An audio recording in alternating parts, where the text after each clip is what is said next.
est-ce que la baisse va reprendre selon vous après cette petite tentative de rebond? Est-ce que le mouvement, finalement, le mouvement de fond reste baissier?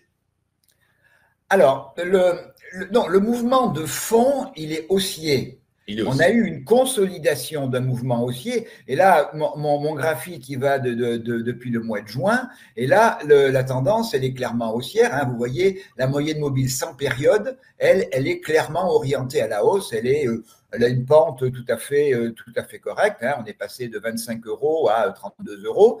Donc, on a eu comme sur beaucoup d'actifs, hein, on a eu un fort mouvement impulsif à partir de la fin du mois d'octobre sur le support à 26,54 euros. Et là, on a fait un beau rallye. On a eu une petite consolidation début novembre au démarrage.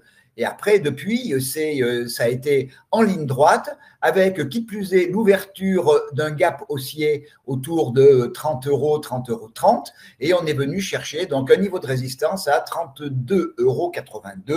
Niveau sur lequel, eh bien, on a consolidé. On a consolidé, on est revenu chercher, alors deux choses. D'abord, on est venu rechercher le gap haussier et je trouve très symptomatique, très pour moi positif, le fait que eh bien, les acheteurs ont défendu le gap haussier.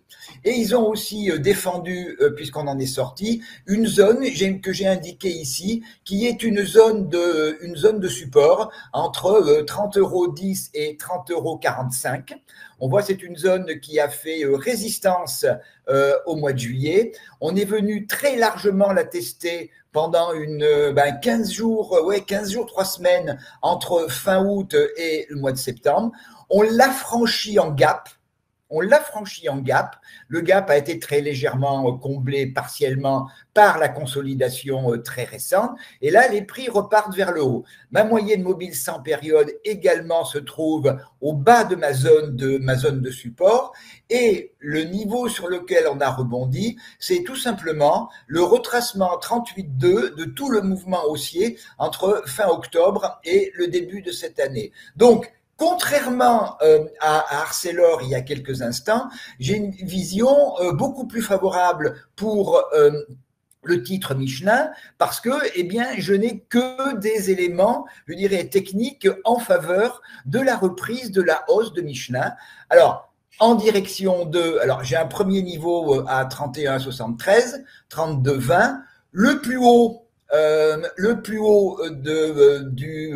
la fin du mois de décembre, début du mois de janvier à 32,82. Et comme j'ai fait un retracement sur le 38,2, j'ai indiqué les extensions de Fibonacci avec 34,07. Et puis la suivante, eh bien, elle est sur un vieux gap qui date de février 2022 dans la zone des 35 euros. Bon, on n'est pas encore là. Donc, sur Michelin, j'ai plutôt un scénario favorable.